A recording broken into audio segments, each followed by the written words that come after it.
Good morning from Easier Habits Live. I'm Alec, and this is Meg. Hi. And today we'll be talking about getting through the daily grind because as we checked in before this, we didn't really have anything new to talk about. And, even yesterday it was like about refining what we're already doing. So we'll just talk about what we're doing in terms of just staying with it, keeping things up, all that good stuff. But first, our communication tip. Yes. I left my brain. I know it's there. Just a second. And there we go. Okay. So, one of the things that I think is interesting is when is it good enough, right? So, kind of given this example that I've mentioned a couple of times this week of a wonderful woman who put together a 1-minute pitch in Japanese, wanted to try it in English, so translated it over and did that. And then I took it and kind of refined it to be a little bit more, natural English, as well as to appeal more to an American audience.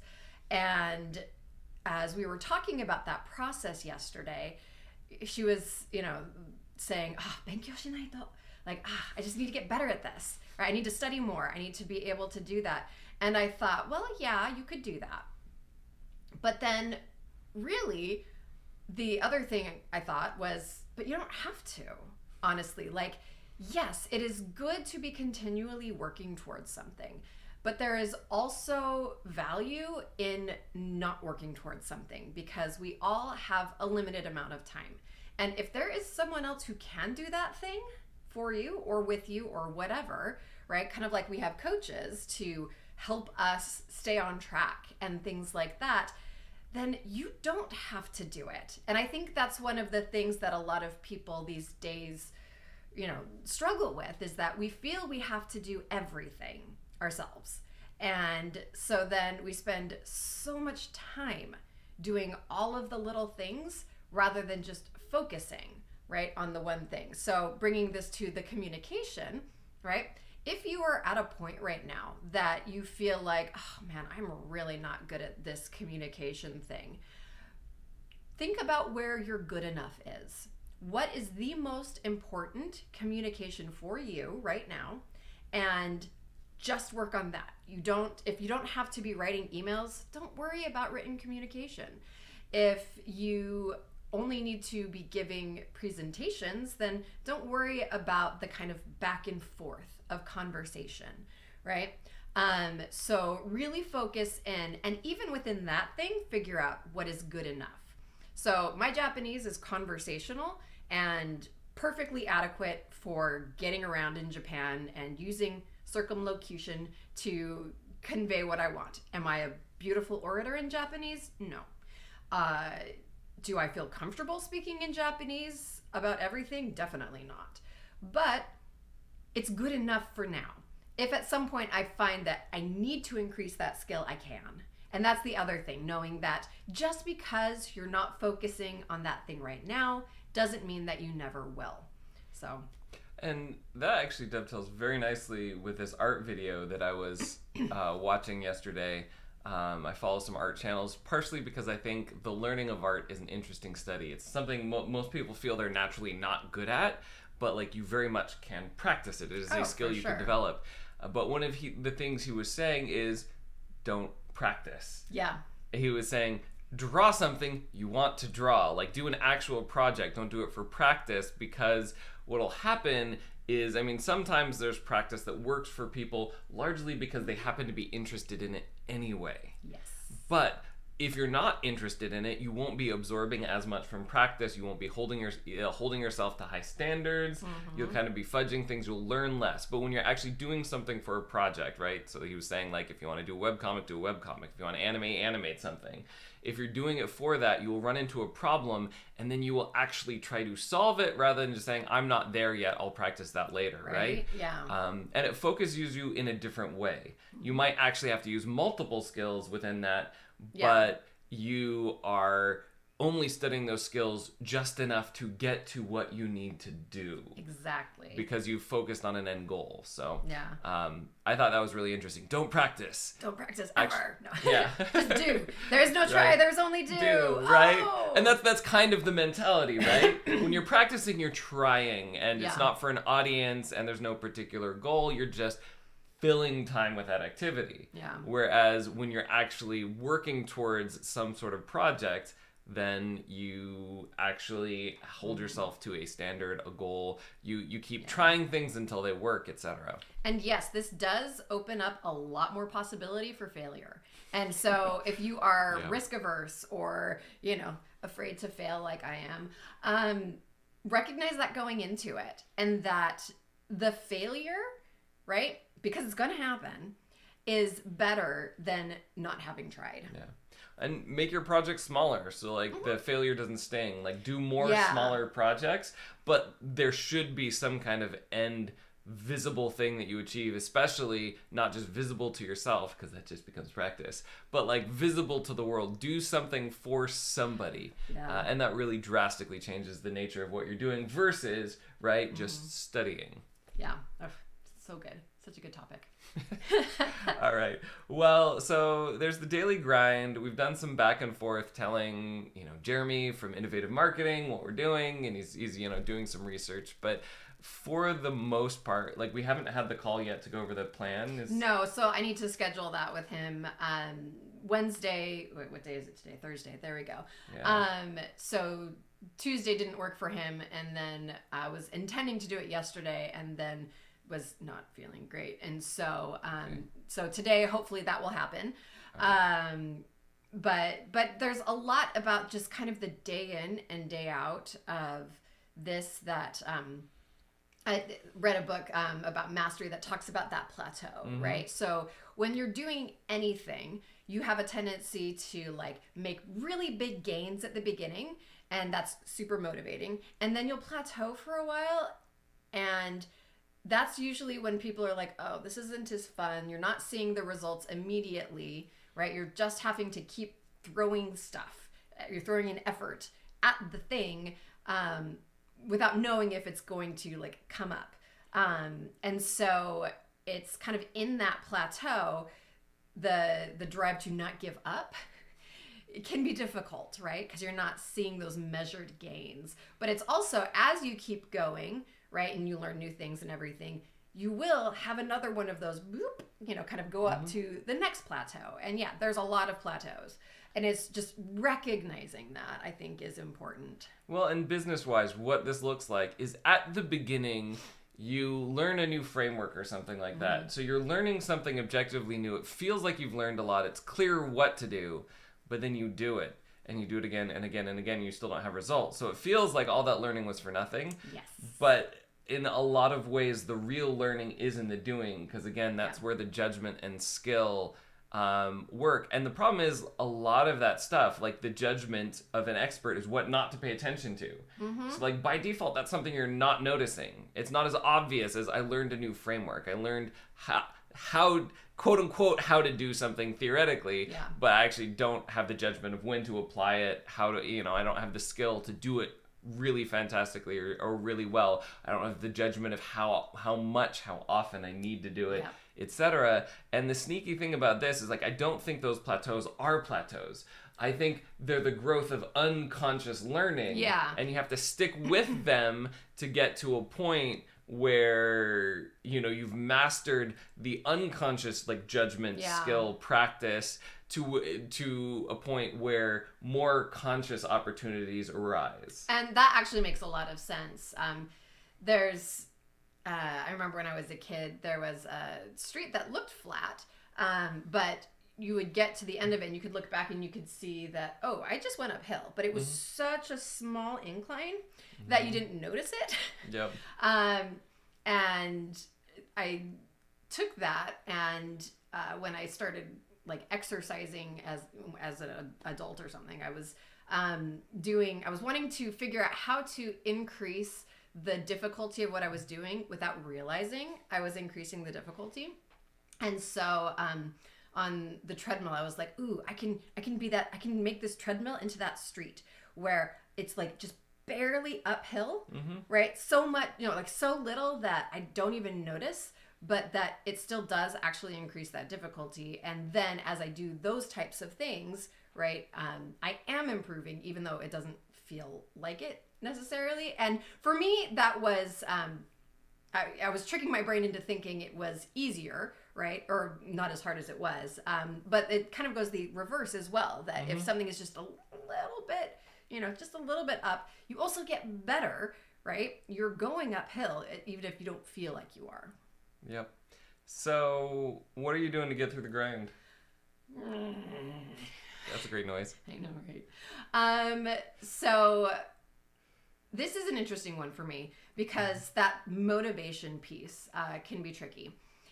For me, kind of the stuff that you've been talking this week about setting up your workspace and other things, there are certain things that do work for me. Thinking about music, actually, there are certain songs that are great for me to kind of get started. I've got a bunch of them that I put together a playlist like back when I was in college. That's just like all of this motivational music that I would love to play in the morning. That would be like, oh yeah, get me thinking about my life and the choices I was making and stuff. And so those are good to start. But I've also realized that I can't keep listening to them because I get absorbed in them too much. And so then they become a distraction. And so kind of the happy medium there for me is to get started with one or two of those songs. And then if I'm going to listen to music, which I don't always because, again, like I can get really caught up in it, then the music I do listen to is just like nice background, piano music that was actually part of my study playlist when I was in college. So it has that kind of association as well of like, focus and learning and other things like that, which help when I'm doing this other stuff. Have you tried the listening to one song on repeat thing? I can't do that. Okay. I think it's just interesting. So I learned that sometimes when getting into development, that helped me focus.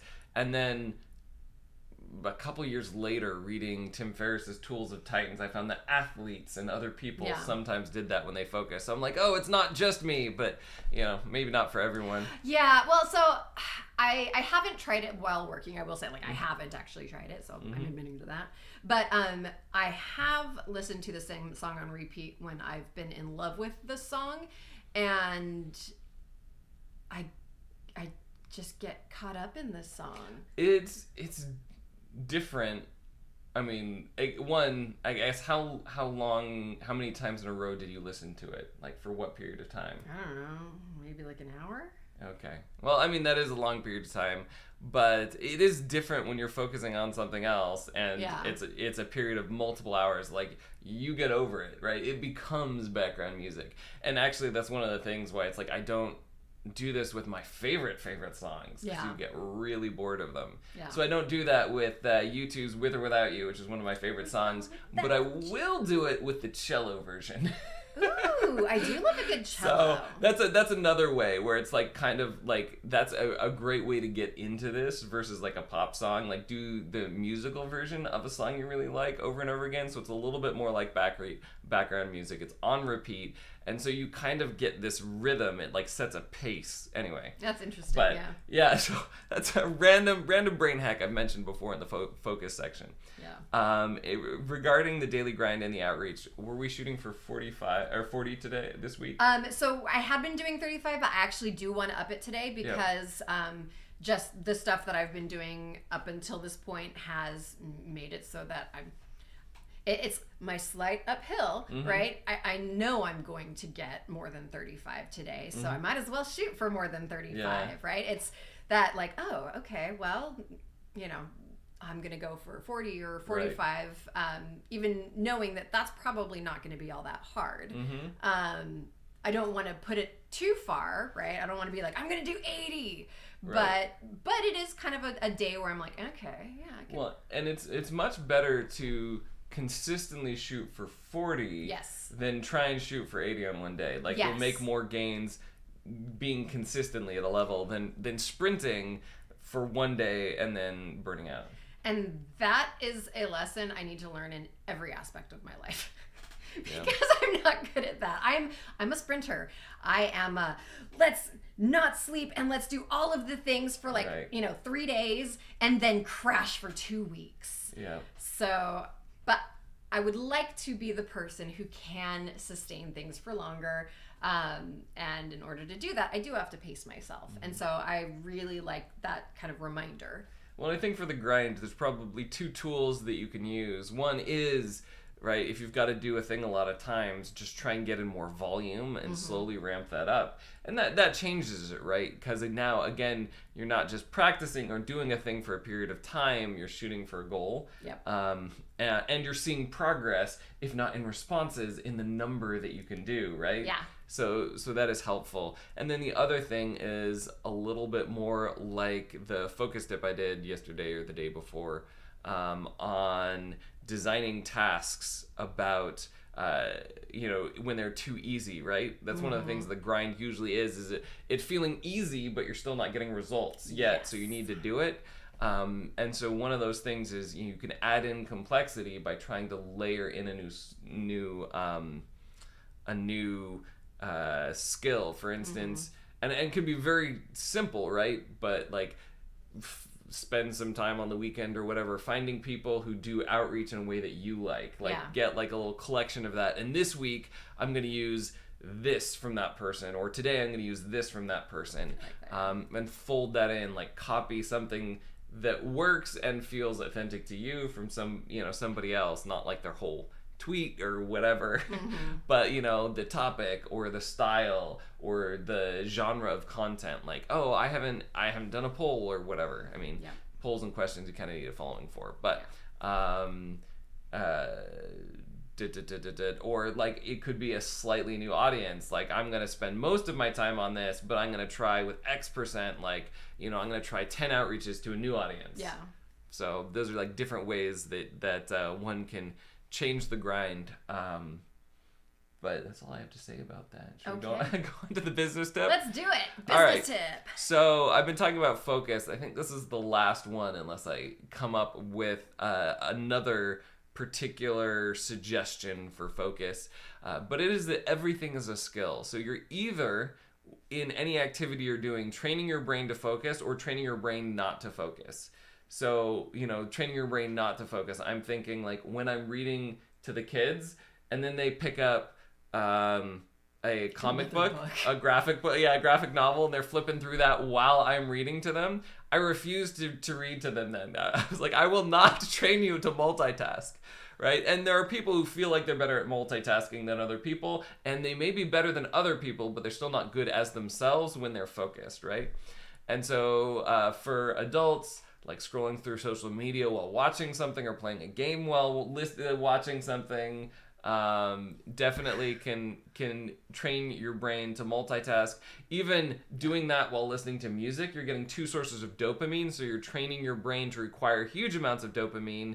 It gets less and less effective the more you stack it, and it feels harder and harder to focus. You have the itch to consume more when you have no source of dopamine. So the inverse of that is when you're working, focus on one thing at a time. Work with music sometimes, but maybe take breaks even during your work with music. Outside of work, even when it's your off time, don't multitask as much. Have periods of silence. That's why like taking a walk without headphones is great. Because that gives you a period of silence where your brain can just be, even if it's wandering, it's just wandering on one track. It's not like split in multiple different directions. So the tip is just be aware of when and how you're multitasking and reduce that period both within work as well as outside of work. Have more periods of singular focus. It's like if you want to focus better and you're multitasking via one of these methods, it's kind of like trying to train for a marathon but eating a box of donuts, like, right? It's just counterproductive. It's not going to help you, right? It's working against you. So just be aware of what you're training your brain to do. Yep, I love it. All right, so until tomorrow, make big changes one small habit at a time. Bye. We have viewers again today. Woo! Hey, welcome. Like, subscribe as usual. And if you have chats, this is your last chance to chat. But in the future, join us for live chats, and we will respond to them live. You could also comment below if you're not watching us live, and we will try and answer your comments and or do an episode on a topic of your asking. So, All right, bye for reals.